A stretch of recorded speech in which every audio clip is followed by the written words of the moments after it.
Bom dia, boa tarde, boa noite. Hoje vamos continuar com as nossas revisões das leituras feitas em 2024. Vou falar para vocês a respeito de dois livros, ainda no assunto escrita acadêmica. O primeiro deles será O Mal-Estar na Escrita Acadêmica, livro do pernambucano Robson Cruz. O segundo livro será Cartas de uma Orientadora, da professora da Universidade de Brasília, Débora Diniz. Então, você veja, nós seguimos aí estudando esse mesmo tema e vamos ver grandes conexões entre todas as leituras que estão sendo feitas esse ano. Ainda bem, assim que a gente vai amadurecendo nossas ideias. Bom, sem mais delongas, vamos falar sobre esses dois livros logo após a nossa vinheta.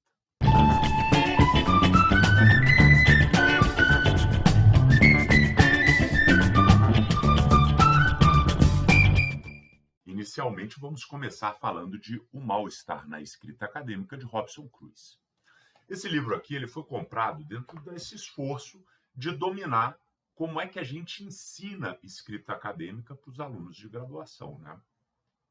A gente tinha aquela dica do Stephen King, precisa ter trabalho duro, né? Também a gente tinha outro insight importante, esse aqui do Howard Becker. Além do trabalho duro, é um trabalho chato. É o trabalho de reescrita. Mas quando eu estava lendo o texto do Howard Becker, né, em muitos aspectos, ele trata de uma dinâmica competitiva das universidades norte-americanas.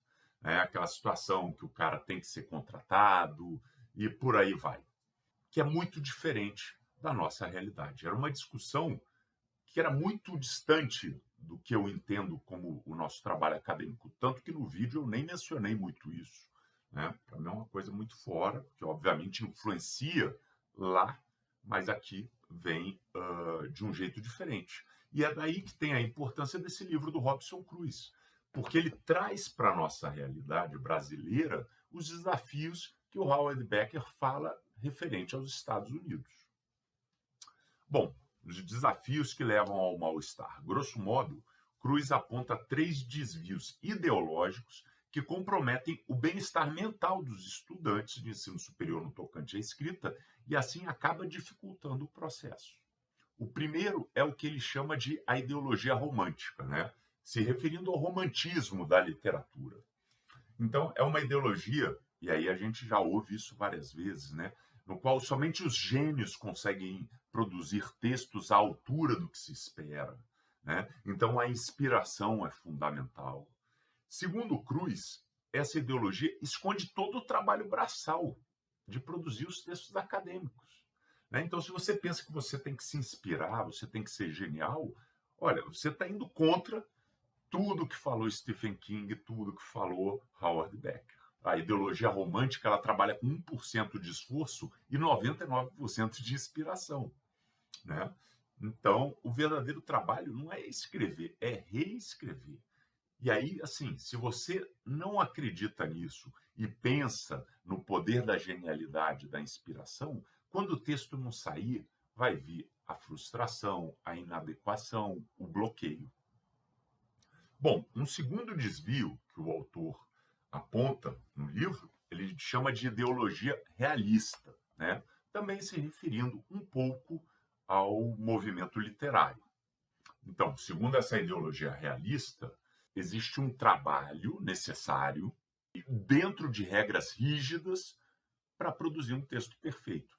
Veja, o que ele está chamando aqui de ideologia realista é aquilo que Howard Becker falou, que eu disse que ele usa em letras maiúsculas, a única maneira certa de produzir um texto. Então, ok, existem uma série de regras que são necessárias serem seguidas e que, se você não seguir essas regras, não está correto. O resultado dessa ideologia pode ser que ela pode travar muitos estudantes e muitos professores mesmo que tenham dificuldade com essas regras, mas que poderiam adotar outros caminhos para chegar no resultado final, né? Por exemplo, ele falando isso, eu vejo um exemplo que eu passei esse semestre com minha turma do mestrado profissional em administração pública, o ProfAP, né?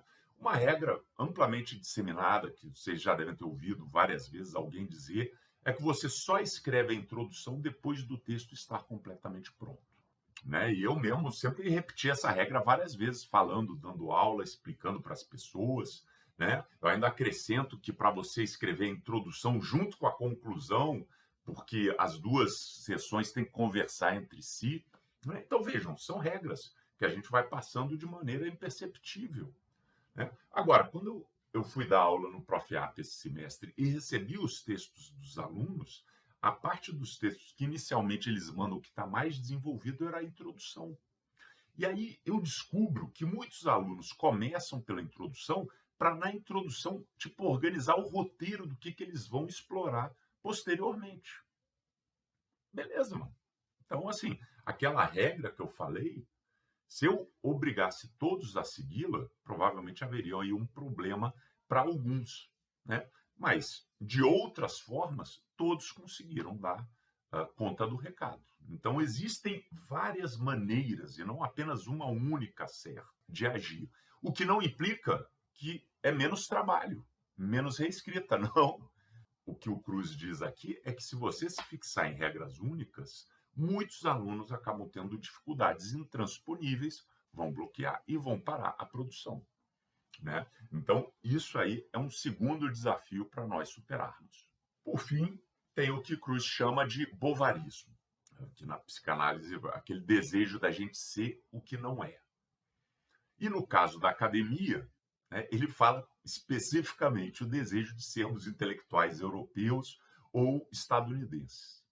Isso faz com que a orientação se desenrole com uma tensão com os orientadores e alunos. Porque os orientadores eles têm esfregado na cara todos os desafios de um sistema educacional brasileiro.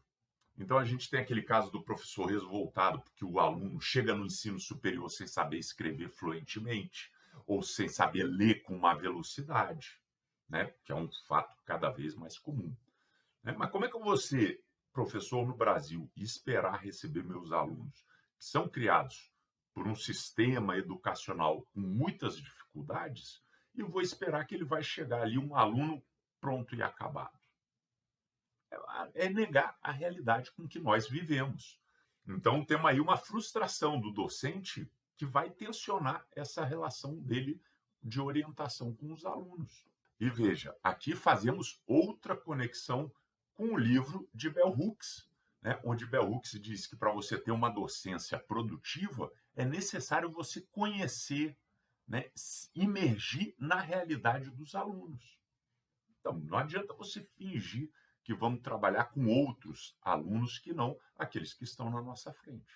Isso gera essa tensão, professor estressado, porque o aluno não produz o que ele supõe que deveria produzir, mas sem perceber qual é a real capacidade dos alunos. Para o caso brasileiro, Robson Cruz ainda diz que essa situação é agravada pelo horror ao trabalho manual, ao trabalho braçal, né? Que é uma coisa que ele diz que descende diretamente de uma tradição escravocrata do Brasil. Então, veja, novamente, a repetição daquilo que Stephen King fala, daquilo que Howard Becker fala, que para nós aqui é um problema, é trabalho braçal. Né? E também um preconceito muito grande com a chegada de novos estudantes no ensino superior no século XXI. Por novos, eu não estou dizendo novos alunos, um novo tipo de aluno. Né? A questão das cotas, a questão da ampliação do acesso às universidades federais, inclusive para o interior. Né? Claro que quando você se aproxima desse Brasil, que antes era simplesmente desprezado pelas universidades, a gente se aproxima também de todo o contexto socioeconômico que vai acompanhar esses alunos e essas alunas. Né? E isso aí pode horrorizar muitos professores que são formados em centros sudestinos ou mesmo no exterior e acham que vão ter que lidar com alunos que são formados em outra tradição. Não, eles são formados na tradição brasileira mesmo. Agora, óbvio que alguns pontos trazidos pelo autor me trazem uma desconfiança. Né? Por exemplo, ele fala de uma banca onde cada professor deu orientação diferente, algumas orientações que não seriam realizáveis no prazo de uma tese. Né? Isso ocorre mesmo. né? Mas a organização dos apontamentos, a acolhida das sugestões da banca não é função da banca, é do orientador e do orientando. Eles que têm que ter, inclusive, faz parte do que se espera, essa capacidade de discernir. Isso aqui é uma boa ideia, isso aqui está fora do meu escopo, isso aqui não vai dar tempo, né? Eles têm que discernir o que vai ser aproveitado ou não. Eu acho que algumas vezes Robson Cruz é muito condescendente com essas situações, sem entender realmente qual é o papel da orientação na academia, da banca e por aí vai. É um trabalho realmente difícil e desgastante, né? Mas que precisa ser feito e, obviamente, evitando essas armadilhas que ele já menciona. Agora, óbvio, essas críticas que eu estou trazendo estão longe de afetar esse livro aqui. Mano, esse livro é muito bom. Ele tem o poder de levar novas reflexões necessárias para a gente fugir dessas armadilhas ideológicas que muitas vezes a gente reproduz sem nem se dar conta. Bom, vamos falar agora de Carta de uma Orientadora, da professora Débora Diniz. Eu acho que ler esse livro como o primeiro contato que você tem com esse desafio da escrita acadêmica deve ser uma experiência arrebatadora, né? Débora Diniz, ela tem uma escrita fácil, suave, uma escrita poética, né? E eu consigo imaginar que quem leia como primeiro livro esse, né, vai desejar ser acolhido por uma pessoa como ela, que nos apoiaria nessa difícil caminhada de forma tão compreensiva. Mas ler Carta de uma Orientadora, depois de se entranhar nos 3 problemas da escrita acadêmica organizado por Robson Cruz, é uma demonstração cabal de que a escrita acadêmica é um processo complicado demais, inclusive por dificuldades trazidas por aqueles que estão genuinamente dispostos a nos apoiar, como o caso da professora Débora Diniz. Então, vamos lá. O que o Robson Cruz diz? O primeiro problema é a ideologia romântica, né? O gênio inspirador vem e ilumina aquelas pessoas talentosas. Pois muito bem, logo no começo do texto, Débora não se coloca como uma professora ou como uma mestre, mas como uma escutadora. E remete isso a uma série de trabalhos manuais tradicionalmente femininos, né? A costura, a cozinha. Nisso, a autora cativa a leitora ao estabelecer uma irmandade que parece ser necessária para o sucesso da pesquisa, né? E questões de trabalho, de metodologia, nada disso é central ali no livro, né? Para isso, ela vagamente indica que você deve procurar um dos muitos diversos manuais de qualidade que existem. A preocupação de Débora Diniz nesse livro é mostrar que, ao longo do processo de escrita acadêmica, você tem que, enquanto autor, encontrar a sua voz.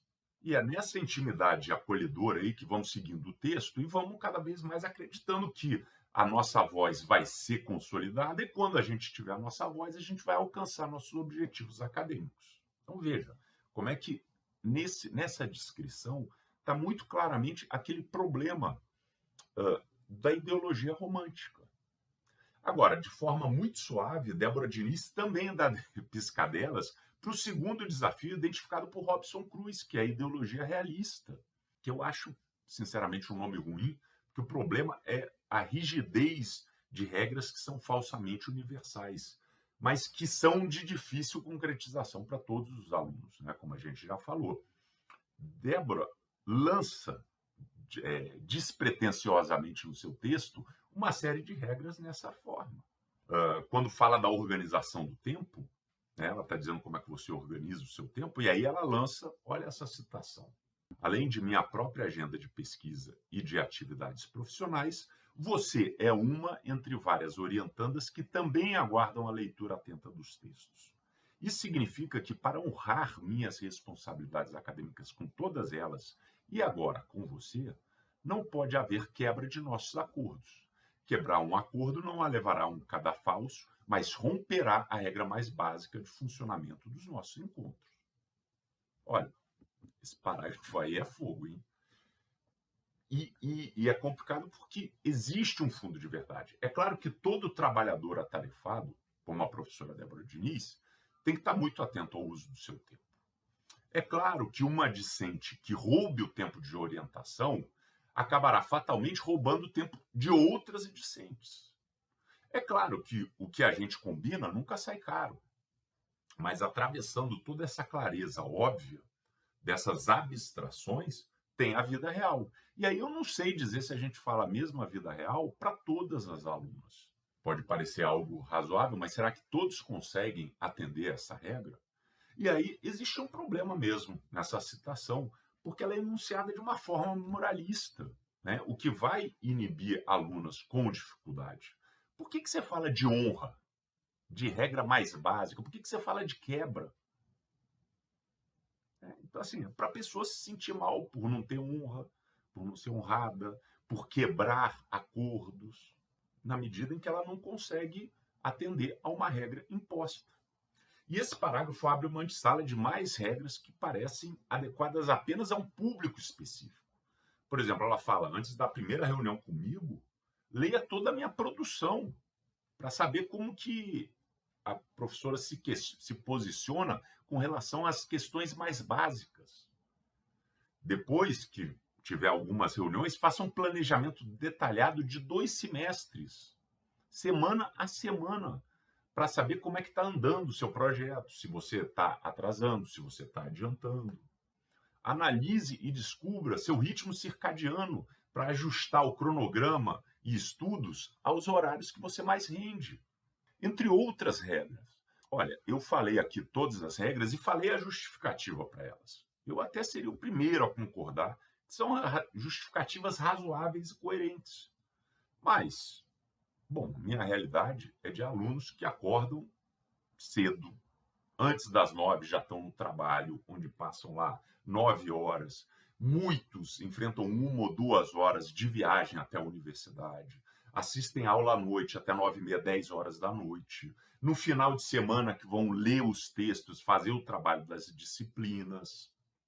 Então, eu não sei se para fazer a primeira conversa eles conseguem varrer toda a bibliografia do orientador. Ou se eles conseguem perceber o ritmo de vida, que horário que eu rendo mais. A questão é quais são os horários disponíveis. Abrindo mão de descanso, abrindo mão de família.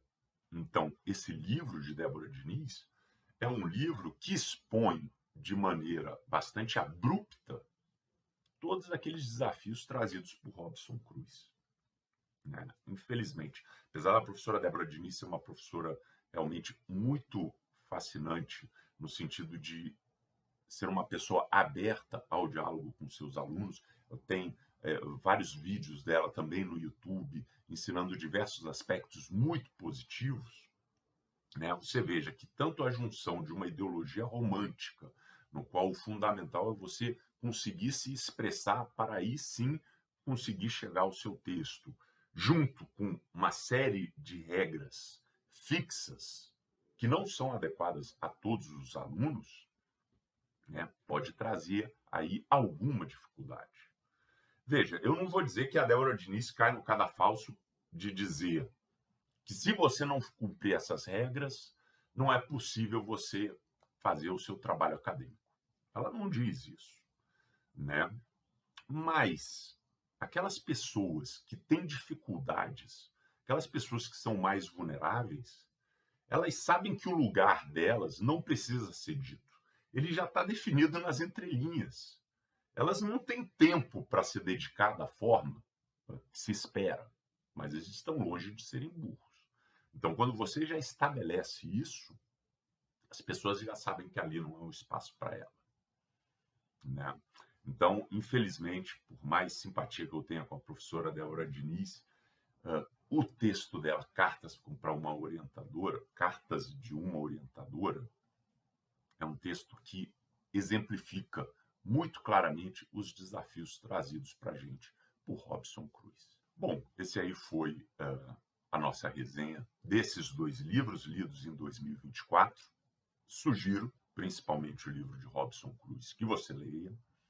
Sugiro que também se leia o livro de Débora Diniz, leia com espírito crítico, leia o de Robson Cruz também com espírito crítico, isso aí sempre deve nos acompanhar, está certo? Então, Eu estou longe de dizer que o livro da Débora Diniz, por causa desses problemas que eu aponto aqui, que são problemas bastante graves, é um livro inteiramente desprovido de qualidades. Não, vale a pena também a leitura, é uma leitura prazerosa, simples, rápida, mas que precisa ser feito considerando esses aspectos que eu mencionei. Então, sugiro que vocês leiam os 2 livros aqui indicados. Tenho certeza que quem está trabalhando aí com TCC, com dissertação, com escrita acadêmica ou não, terá muito a ganhar com esses 2 livros. Ok? Então, dito isso, eu agradeço a atenção de todos até aqui e de todas, e desejo a todos e todas bons estudos.